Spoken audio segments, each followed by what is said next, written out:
Baik, kita lanjutkan pembahasan kitab Tauhid dan kita masuk pada bab ke-29, bab majaa fil istisqai bil anwa. Bab mengaitkan turunnya hujan kepada bintang-bintang. Ini bab yang paling akhir,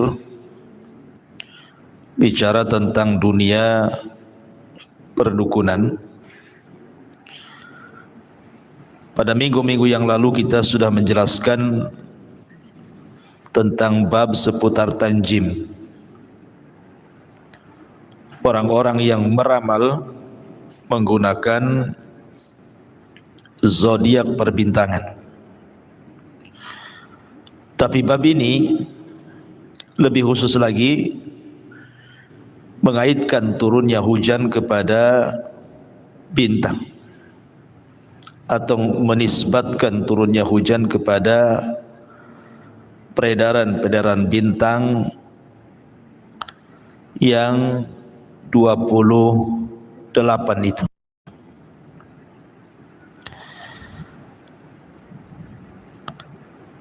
Bicara tentang bab ini, pada bab ini mu'alif rahimahullahu ta'ala tidak menyebutkan hukumnya, hanya menyebutkan babnya, bab majaa fil istisqa'i bil anwa. Istisqa itu artinya thalabus suqyah, meminta hujan, bil anwa itu dengan bintang-bintang. Karena memang di sini terdapat 3 hukum ketika menisbatkan turunnya hujan kepada bintang itu. Yang pertama, bisa sampai terjerumus kepada syirkul akbar, syirik besar. Yang kedua, bisa sampai kepada syirkul asghar, syirik kecil. Dan yang ketiga, tidak masuk pada keduanya. Nanti kita jelas rinciannya. Yang seperti apa yang masuk kepada syirik besar, seperti apa masuk pada syirik kecil, seperti apa yang tidak masuk pada keduanya. Yang pertama, kalau seandainya bintang-bintang itu secara zatnya adalah menurunkan hujan, seperti keyakinan sebagian orang-orang jahiliyah dan juga keyakinan sebelumnya kaumnya Nabi Ibrahim alaihi salatu wassalam, maka jelas kalau ini keyakinannya berarti dia telah menyekutukan Allah subhanahu wa ta'ala dengan bintang itu. Syirik besar. Kalau seandainya bintang-bintang itulah yang mempengaruhi turunnya hujan. Karena kan biasanya Bu, di masyarakat kita ini, apalagi di malam hari, kalau nampak saja tidak ada bintang, langsung bilang pasti hujan. Kalau nampak bintang walaupun satu, tak hujan. Kenapa? Ada bintang kan itu. Nah, kalau seandainya kemudian seseorang menisbatkan hujan ini kepada bintang dan diyakini bahwa bintang itu memiliki pengaruh kepada turun dan tidaknya hujan, maka jelas ini adalah syirkul akbar, syirik besar. Tetapi kalau seandainya dia yakin yang menurunkan hujan itu Allah, bukan bintang, tetapi kemudian menasabkan sebabnya kepada bintang, maka ini syirkul asghar, atau lebih tepat disebut kufur nikmat. Kalau seandainya dia yakin Allah sih yang menurunkan hujan itu Allah, tapi sebabnya karena ada peredaran bintang, muncul tenggelamnya, gugusannya, dan begitu seterusnya, maka ini tidak sampai kepada syirik besar, tapi syirik kecil, atau disebut dengan kufur nikmat. Yang sering saya contohkan pada ibu, contohnya kalau seandainya ibu naik bus gitu ya, harusnya bus itu terjadi kecelakaan, sudah diprediksi nih pasti celaka nih karena remnya blong. Orang satu bus itu sudah khawatir gitu ya, apalagi sopirnya sudah ngasih tahu ini rem blong, akan masuk jurang, dan sudah panik tuh orang satu bus ini.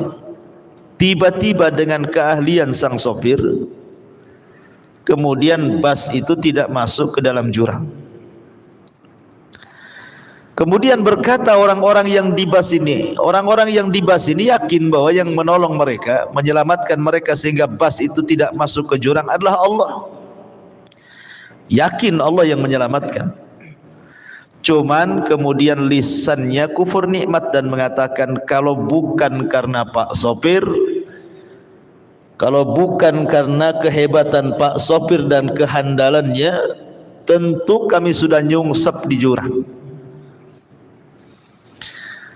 Ini sama seolah-olah kesannya lisannya mengatakan bahwa keselamatan itu karena sopir, tapi hatinya meyakini Allah yang menyelamatkan. Ini namanya kufur nikmat atau syirkul asghar, syirik kecil. Kalau hatinya meyakini yang menurunkan hujan Allah, tetapi lisannya kemudian mengatakan sebab bintang ini dan itu disebut kufur nikmat. Harusnya ucapannya adalah kalau bukan karena Allah, kemudian Pak Sopir, nah, harus dengan begitu.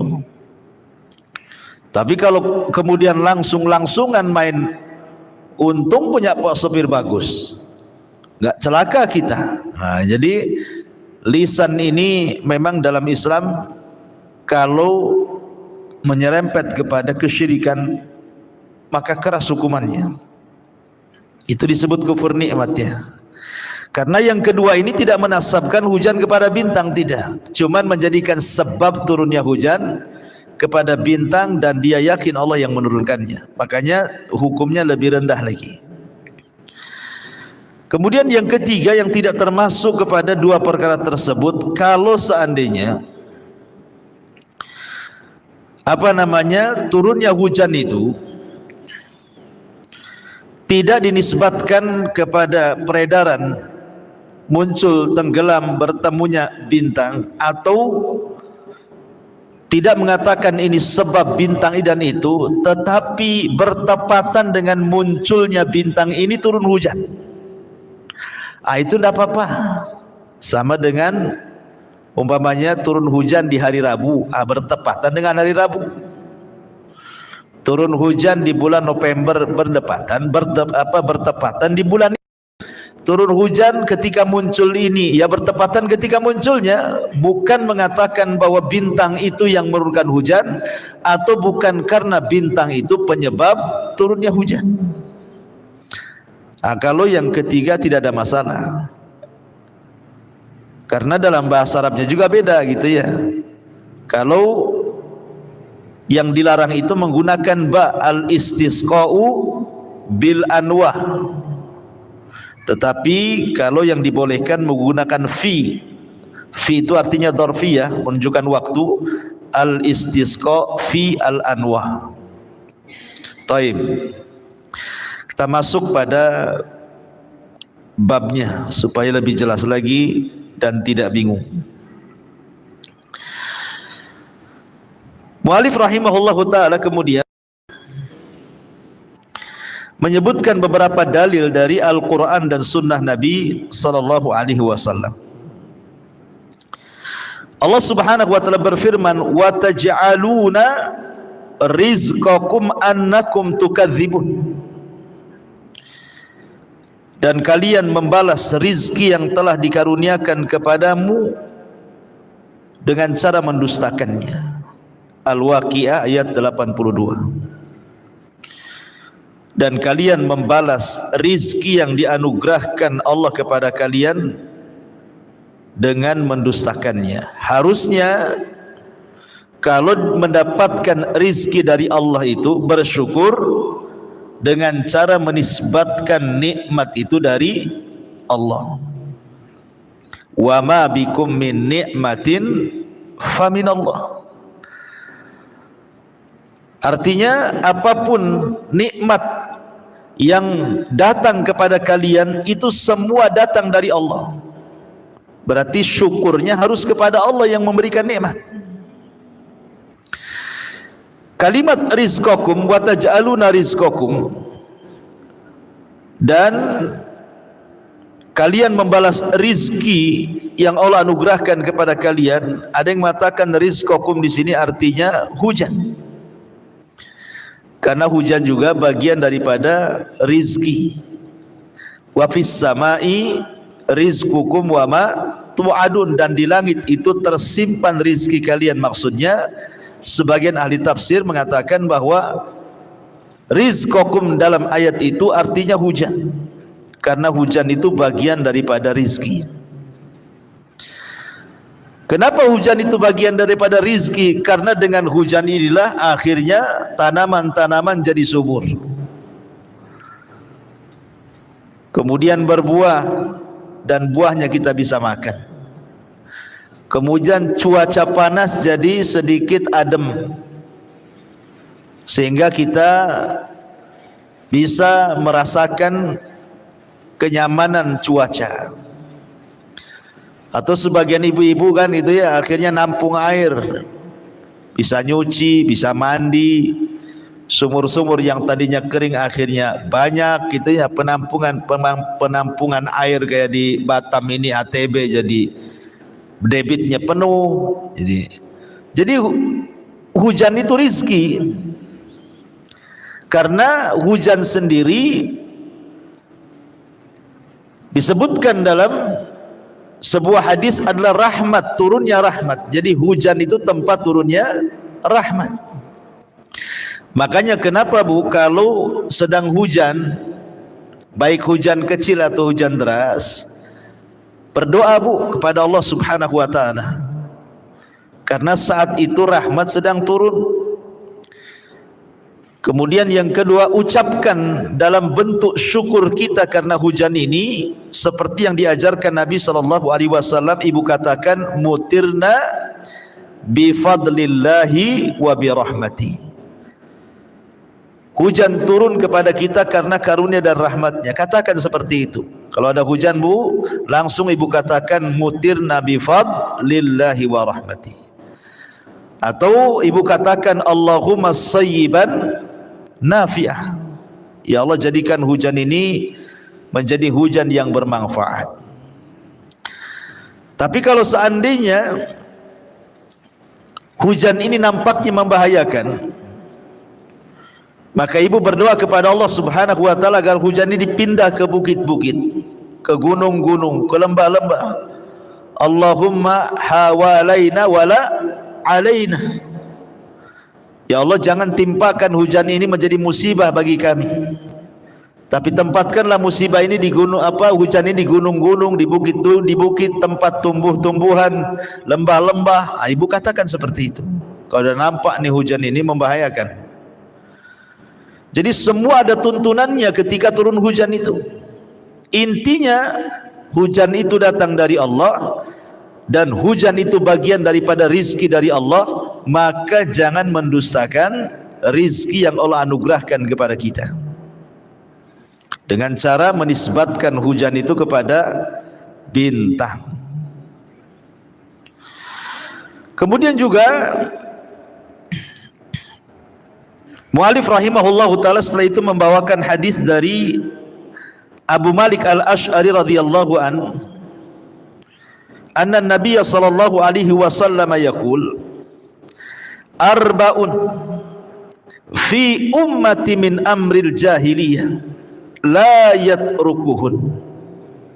Ada 4 perkara kata Rasul dari perkara-perkara jahiliyah yang masih melekat pada umatku dan mereka belum bisa meninggalkannya. Hadis ini adalah hadis yang menakutkan, karena Nabi SAW ingin menjelaskan ada perkara-perkara jahiliyah itu yang tidak bisa ditinggalkan umatnya sampai Nabi meninggal, bahkan sampai hari ini. Ini sifat-sifat jahiliyah ini melekat pada umat Islam, karena Rasul mengatakan fi ummati, dalam umatku, maksudnya umat istijabah, umat Islam, bukan umat luar. Dan ketika Nabi SAW menasabkan ini sifat-sifat jahiliyah, bahwa sifat-sifat jahiliyah itu tercela. Makanya di dalam Al-Quranul Karim kalau menjelaskan sesuatu yang buruk dan tercela itu selalu dikait-kaitkan dengan jahiliyah. Hamiyah jahiliyah kata Quran. Kesukuan yang dilarang adalah kesukuan jahiliyah, fanatik suku umpamanya. Atau ketika umpamanya Allah Subhanahu wa taala menjelaskan soal dandanan perempuan yang suka bersolek, suka membuka aurat, berdandan kalau keluar rumah, maka Allah Subhanahu wa taala katakan wala tabarrujna tabarrujal jahiliyah. Jangan kalian tabarruj, berdandan ala jahiliyah. Atau umpamanya kemudian Allah bicara tentang hukum di luar daripada hukum Allah. Afa hukmal jahiliyati tabghun, apakah hukum jahiliyah yang kalian cari? Jadi Al-Quran ataupun sunnah Nabi SAW kalau sudah menyebut-nyebut jahiliyah itu berarti perbuatan itu tercela. Seperti ketika Nabi SAW mendamaikan orang Ansor dan orang Muhajirin yang hendak berperang gara-gara satu di antara mereka memukul yang lainnya gara-gara rebutan air, kemudian saling mengangkat suara dan hampir perang. Maka Nabi SAW mengatakan da'uha,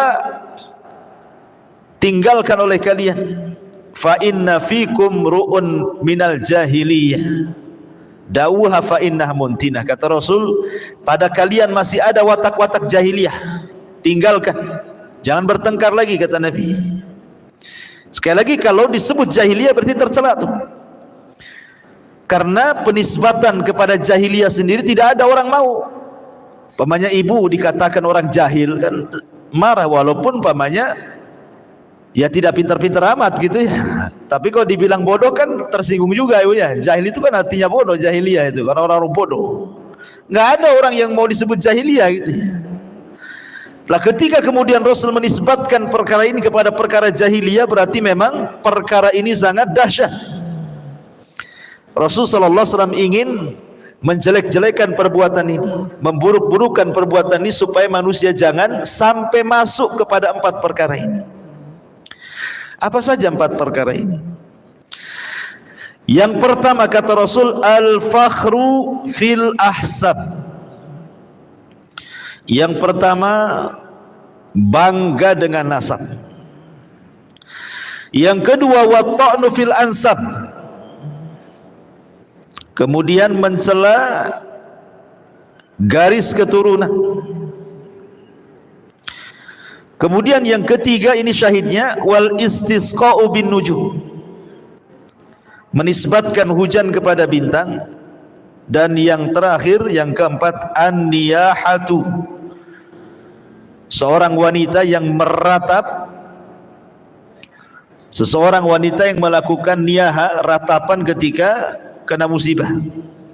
Kata Nabi SAW, an-naihatu idza lam tatub qabla mautiha tuqamu yaumal qiyamati wa 'alaiha sirbalun min qatirah wa dhir'un min jarabi.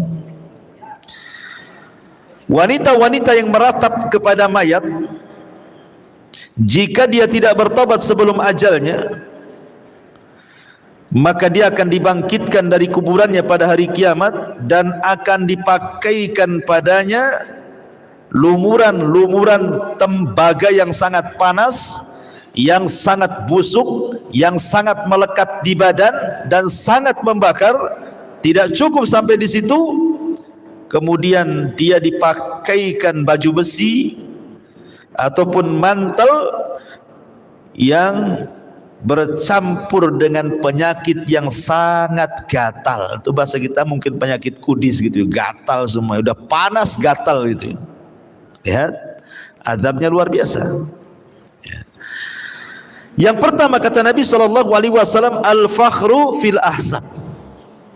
Ahsab itu artinya ke atas, ya. Bapak, kakek, buyut, gitu ya. Pokoknya sampai ke atas itu disebut ahsab. Dahulu di zaman Nabi SAW ada orang yang satu mencela nasab, yang satu bangga dengan nasab. Jadi yang satu al-fakhru fil ahsab, yang satu at-ta'nu fil ansab. Jadi dua orang ini sedang bertengkar. Yang satu mengatakan kepada kawannya, tahukah kamu siapa saya?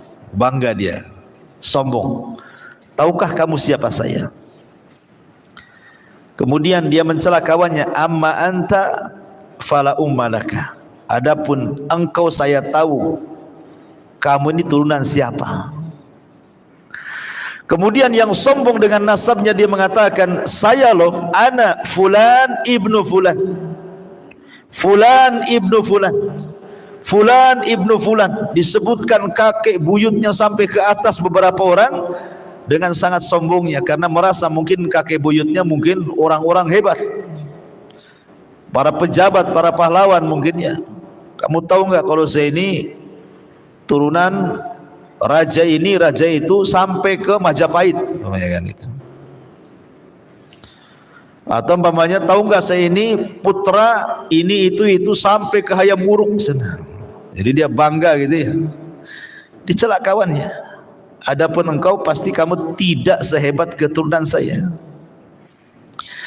Akhirnya kemudian datang Nabi SAW lewat nih. Kemudian Nabi SAW marah, ngapain kalian sombong dengan nasab dan menghina nasab orang. Kemudian Rasul menceritakan dua orang di zaman Nabi Musa, kondisinya persis seperti dua orang ini. Kata Nabi SAW, dahulu di zaman Nabi Musa ada dua orang yang bertengkar soal nasab. Yang satu mengatakan, tahukah kamu siapa saya? Saya fulan, ibnu fulan, ibnu fulan, ibnu fulan, sampai 9 kakek buyutnya disebut dengan bangganya, dan dia menghina kawannya dan mengatakan, amma anta fala ummalak. Kalau aku tahu engkau tidak punya nasab sebaik aku. Kemudian kawannya dengan malu-malu menyebutkan nasabnya. Kalau saya si fulan, ibnu fulan, ibnu fulan, kakek ketiga dia tidak mau sebut. Akhirnya dia terdiam pada kakek kedua. Kenapa tidak mau disebut? Karena kakek ketiga kafir, bukan seorang muslim. Dia tidak mau menyebutkan kakek buyutnya yang kafir. Diulang lagi sama dia, adapun saya fulan, ibnu fulan, ibnu fulan, ibnul Islam. Jadi kakek buyutnya yang kafir itu dinisbatkan ke dalam Islam. Kedua-duanya wafat. Kemudian yang berbangga dengan nasab tanpa melihat agama, maka dimasukkan ke dalam neraka, karena dia sombong, kibar, merendahkan orang juga. Kemudian ada pun orang yang malu-malu menyebutkan nasabnya dan tidak mau nasab kakek buyutnya yang kafir disebutkan, Allah masukkan ke dalam surga. Begitulah perkara jahiliyah yang masih ada di zaman sekarang kan, Bu. Orang-orang yang kemudian mencela nasab dan berbangga dengan nasab. Makanya dahulu di zaman Rasul, Abi Dzar Al-Ghifari radhiyallahu an pernah mencela Bilal. Karena Bilal ini kan seorang budak. Abi Dzar ini kan pemimpin kabilah, merasa derajatnya lebih tinggi, Bilal ini lebih rendah, tidak punya nasab. Dicela Bilal. Maka Nabi SAW marah kepada Abi Dzar dan mengatakan, ya Aba Dzarrin a'ayyartahu bi ummi. Wahai Abi Dzar, apakah kamu menghina dengan menghina ibunya Bilal? Innaka mru'un fika jahiliyah.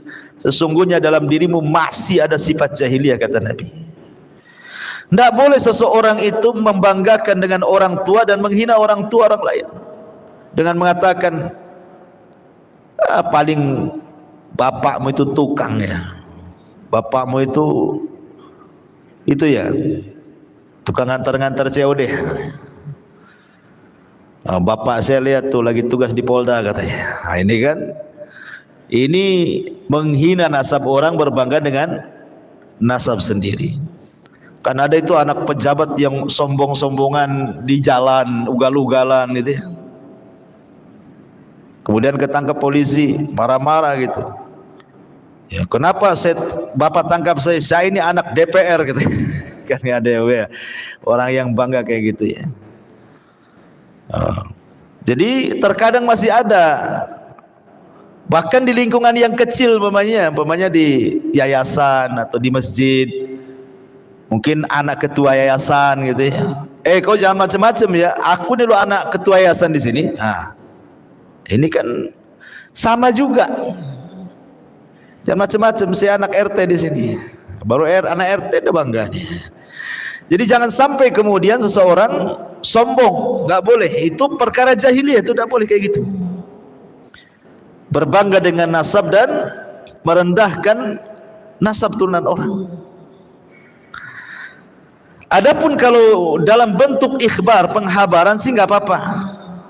Jadi itu bukan membanggakan nasab, seperti Rasul mengatakan dalam peperangan itu, ana Muhammad, ana ibnu Abdul Muttalib. Saya Muhammad dan saya adalah turunan Abdul Muttalib. Abdul Muttalib itu raja daripada Raja Quraisy saat hidupnya.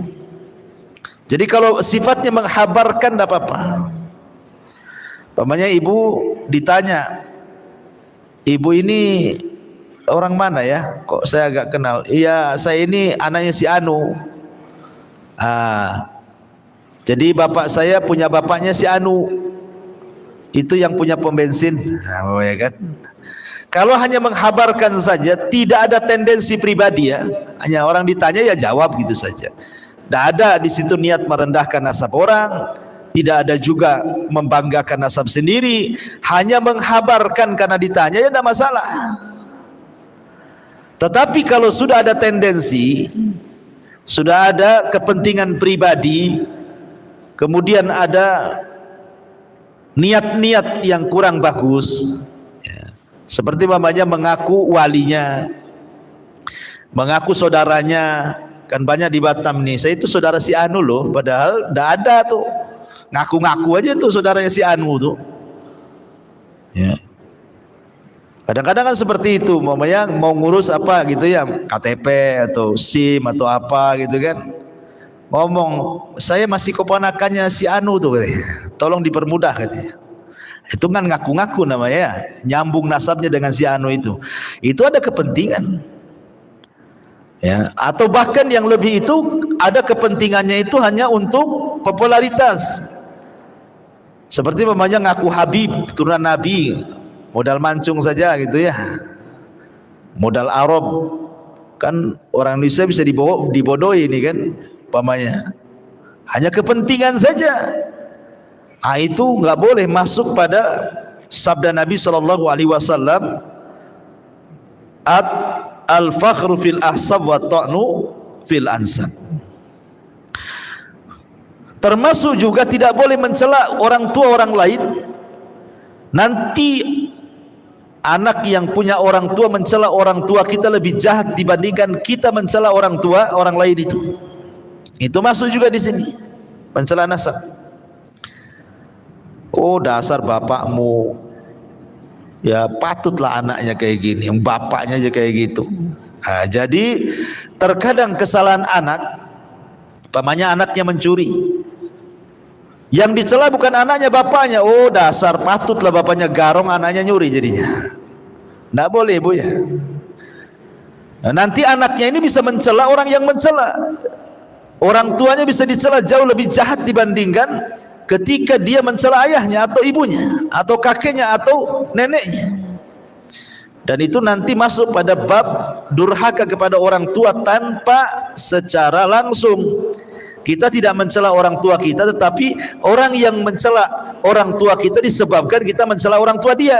Nah, itu namanya masuk pada at-ta'nu fil ansab. Tidak boleh. Kemudian yang ketiga, wal istisqa binujum. Ini yang jadi pembahasan yang kita akan bahas nanti. Menisbatkan hujan kepada bintang. Kemudian yang terakhir, wan niyahatu, dan juga wanita-wanita yang meratap karena kematian. Sebenarnya yang meratap itu tidak mesti wanita, laki-laki juga ada yang meratap, Bu ya. Tetapi kan hadis ini bicara tentang keumuman. Umumnya yang suka meratap itu biasanya perempuan karena lebih berperasaan. Lain dengan laki-laki kan pakai akal. Sehingga sedikit orang yang meratap dari kalangan laki-laki, bukan tidak ada. Tapi yang perempuan itu yang lebih banyak. Apa sih artinya an-niyah itu? Niyah itu artinya seorang wanita yang tidak rela, seorang wanita yang tidak ikhlas, seorang wanita yang tidak redha ketika orang-orang yang dicintainya meninggal dunia. Umpamanya ibu suaminya meninggal, saya enggak mendoakan, Bu ya, ini kan umpamanya. Jadi umpamanya, jangan ibu lah, yang lain aja lah. Umpamanya ada seorang wanita suaminya meninggal, atau anaknya meninggal, atau ayahnya meninggal, enggak redha dia, enggak ikhlas, sehingga kemudian dia tasakhut. Ya, pokoknya hatinya enggak ikhlas, enggak redha, enggak rela. Lisannya pula menunjukkan ketidakikhlasan, ridwan dan relaan. Dengan cara apa? Meraung-raung. Tidak cukup tuh lisannya meraung-raung, kemudian badannya pun action gitu ya. Tangannya merobek-robek pakaian, ambil gunting dicukur rambutnya, ya, kemudian ambil air 1 ember digujurkan di badannya, kadang-kadang guling-guling gitu ya, kayak orang kesurupan, Bu, ya kan? Nah, itu namanya niyah. Ya, ada wanita-wanita sampai seperti itu, dan saya pernah menyaksikan. Itu ada seorang anak wanita, padahal ibu ini sudah tua. Saya lihat usianya sudah 50 tahunan lah. Orang tuanya mungkin sudah ya 70 tahunan lebih begini orang tuanya. Orang tuanya itu lagi nazak tuh. Jadi ustadz itu yang sedang mengarahkan di situ, meminta kepada anak laki-lakinya untuk mentalkin orang tuanya yang sedang nazar. Ini anak perempuannya dengar gitu ya, disangkanya sudah mati. Wah, teriak-teriak dia. Teriak-teriak. Enggak peduli itu, enggak punya malu pokoknya. Gulang-guling, padahal tamu banyak tuh. Akhirnya sama orang-orang diikat, diamankan, dimasukkan ke dalam kamar, dikunci, kapok di dalam tuh. Jadi tidak boleh seperti itu. Kita harusnya ketika menghadapi musibah itu harusnya istirja, kan, Bu ya. Inna lillahi wa inna ilaihi rajiun. Semua datang dari Allah, kembali kepada Allah. Tenang jadinya ya. Tapi kalau kemudian seseorang meraung-raung, apa manfaat kepada si mati? Tidak mungkin hidup lagi dia. Maka doakan yang terbaik kepada orang yang meninggal itu. Baik, ma'asyiral muslimat yang dimuliakan Allah Subhanahu wa taala. Kemudian mu'alif rahimahullahu taala menyebutkan dalilnya. Yang ketiga adalah riwayat Imam Bukhari dan juga Muslim. Ada yang mengatakan riwayat ini ada di Bukhari saja, tidak ada di Muslim. Dari Zaid bin Khalid radhiyallahu anhu, dia berkata, "Shallalana Rasulullah sallallahu alaihi wasallam salat as-subhi bil Hudaybiyah. Ala ithri samai kanat minal lailati.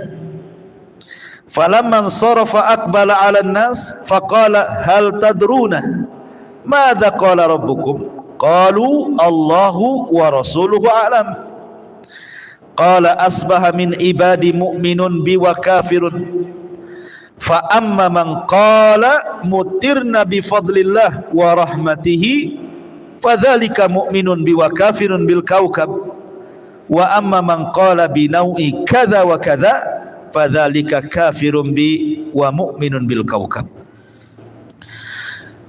Jadi kata Zaid ibn Khalid ini, dia bercerita Nabi SAW pernah mengimami solat subuh di daerah Hudaybiyah. Setelah semalaman turun hujan, jadi ada bekas-bekas hujannya. Malamnya turun hujan, paginya Rasul solat subuh bersama para sahabat. Kemudian Nabi SAW bersabda setelah solat subuh itu, menghadap para sahabatnya dan mengatakan, tahukah kalian apa yang difirmankan Allah kepada kalian saat turun hujan? Itu maksudnya. Karena kebiasaan Rasul itu kalau selepas sholat subuh terkadang nanya-nanya mimpi, ya. Jadi sahabat itu ditanya sama Nabi kalau setiap sholat fajar itu, siapa yang bermimpi tadi malam? Nah, gitu. Nanti sahabat menceritakan mimpinya dan Rasul mentakwilkannya. Tapi tentu mimpi-mimpi yang baik, ya. Kalau mimpi jelek jangan diceritakan. Nah, salah satunya juga Rasul bertanya kepada para sahabat, tahukah kalian wahai sahabatku apa yang difirmankan Allah saat hujan? Ayo. Maka sahabat mengatakan Allah dan Rasulnya yang tahu. Tentu kalimat Allah dan Rasulnya yang tahu karena memang Rasul masih hidup. Tapi kalau sekarang ditanya agama seseorang kemudian tidak bisa jawab, ya Allahu a'lam saja, karena Rasulnya sudah meninggal. Jadi Allahu a'lam, nah, gitu ya. Kalau Rasul masih hidup, Allah wa rasuluhu a'lam. Ini pun kalau ditanya urusan agama. Kalau ditanya urusan dunia, maka jangan bawa-bawa Rasul, karena orang selain Rasul lebih hebat ilmu dunianya dibandingkan Rasul. Makanya Rasul mengatakan antum a'lamu bi umuri dunyakum, kalian lebih hebat perkara dunia kalian dibandingkan diriku. Jadi maksudnya di sini kata-kata Allah wa Rasulullah alam ini adalah bercerita tentang agama. Dan di masa hidup Rasul makanya dibawa-bawa Rasul. Kalau sekarang Rasul tidak ada, orang ditanya soal agama, maka kita katakan Allahu a'lam, saya tidak tahu. Ya. Jangan pula ditanya, tahu enggak rumahnya Pak Sufyan?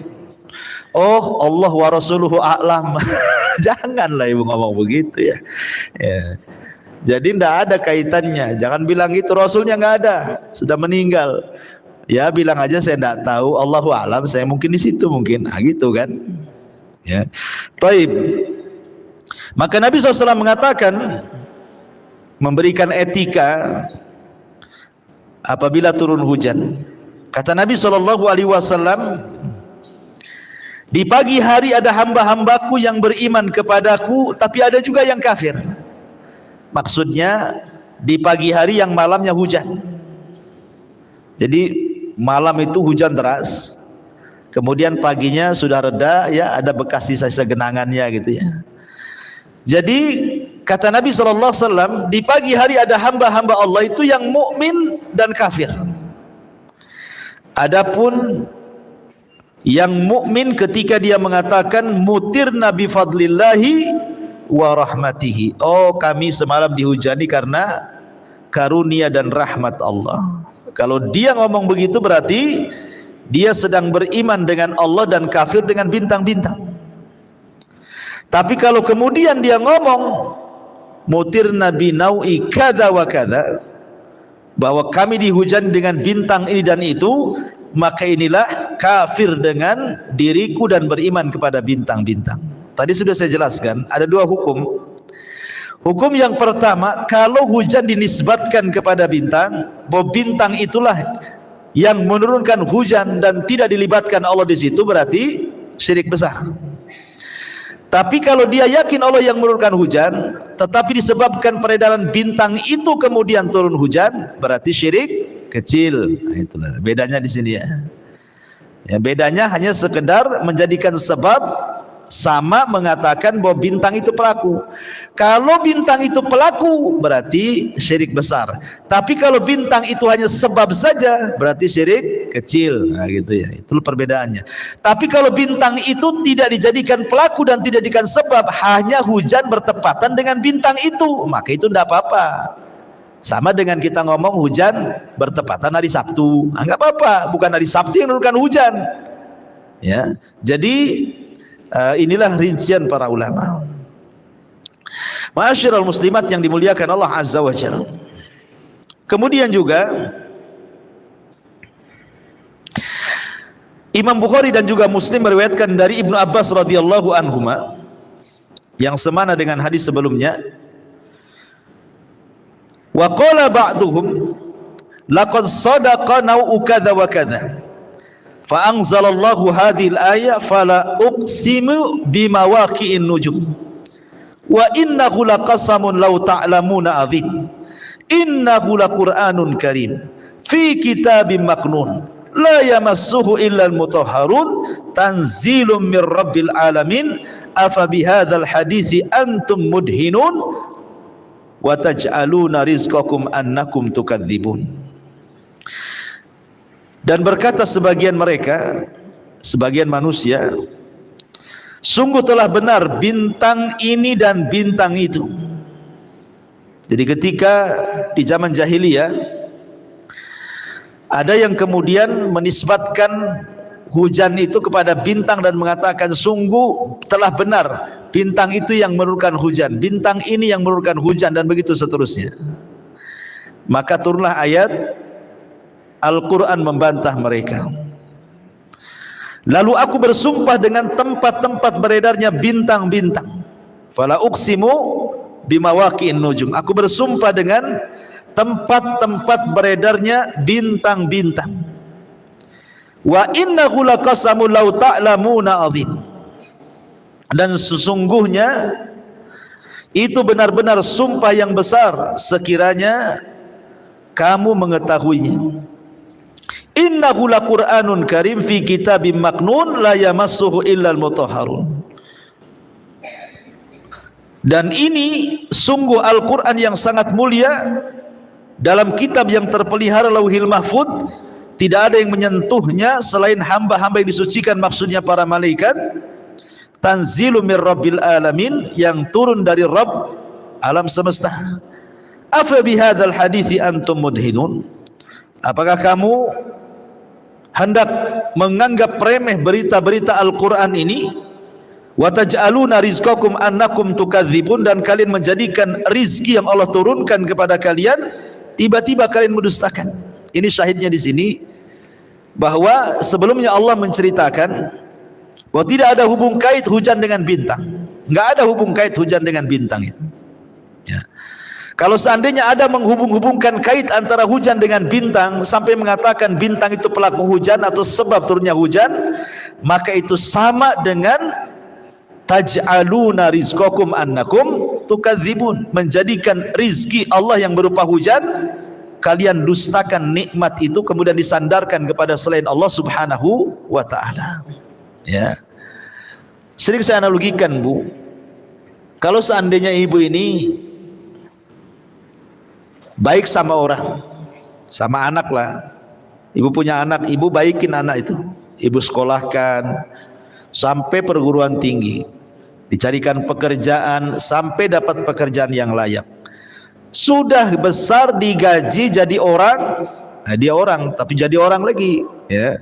Kemudian tiba-tiba malah berbuat baik sama tetangga yang ada hubungan jasa dari kecil sampai jadi orang sukses. Kalau ngirim ke tetangganya, nanti bulan depan ngirim lagi ke tetangganya. Orang tuanya nggak pernah dikirim-kirim, Bu, yang membesarkan dia, menyekolahkan dia sampai kemudian mendapatkan pekerjaan sampai mapan. Kalau ngirim duit sama tetangganya, sakit hati enggak, Bu? Oh, sakitnya nyesek, Bu. Ya, kurang ajar anak itu. Saya yang melahirkan, saya yang biayai sekolah, saya yang carikan kerjaan, sudah mapan, tetangga pula dapat hasil. Ya, lah anak ini nggak tahu budi namanya, kan, Bu, ya. Harusnya anak ini bersyukur kepada orang tua yang membesarkannya kan Bu, bukan bersyukur kepada tetangganya. Lah itu namanya tidak bersyukur kepada yang telah memberikan nikmat. Lah pada manusia saja ibu bisa marah kalau terjadi pada anak seperti itu kan. Maka mimbabil aula tentu Allah juga berhak marah untuk itu. Ya. Allah marah kalau seandainya sudah dikasih hujan, kalian syukurnya sama bintang bukan kepada saya katanya. Kan marah kan?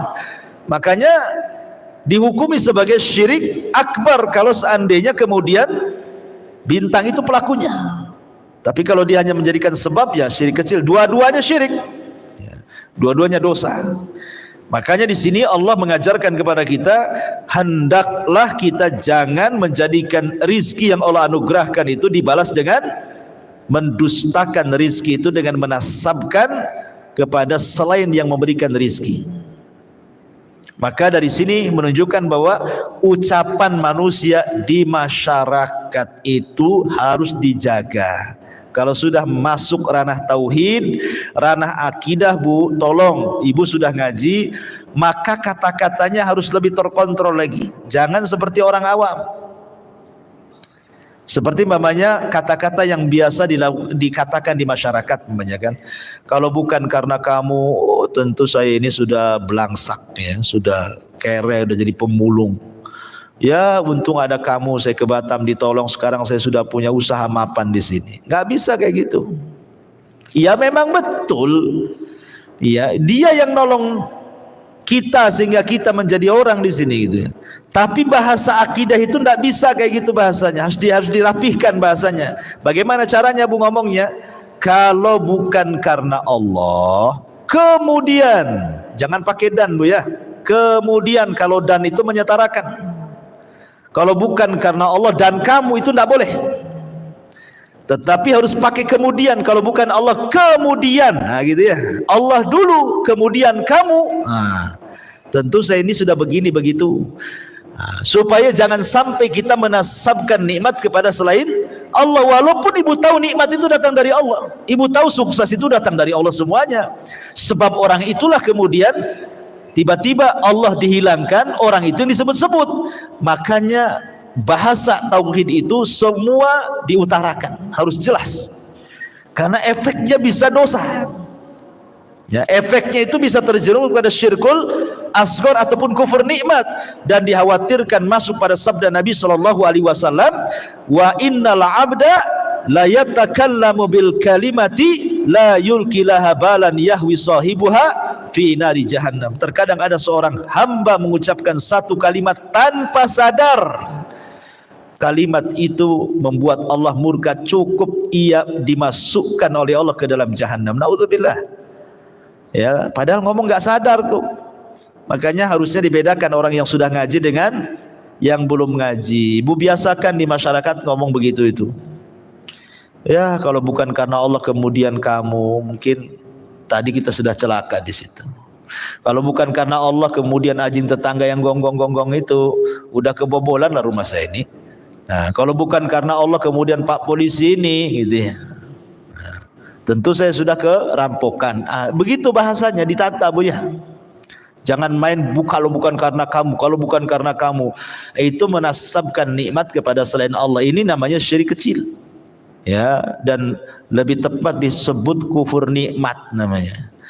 Wallahu alam. Ini dalil terakhir yang disebutkan oleh mu'alif. Berarti bab ini adalah bab terakhir yang membicarakan tentang bab dunia perdukunan, karena nanti setelah bab ini kita masuk pada bab-bab ibadah hati ya, mahabbah, rasa cinta, al-khauf, rasa takut, ar-roja, dan itu pembahasan yang jauh lebih penting, karena ibadah hati adalah ibadah yang menentukan ibadah badan dan juga kata-kata.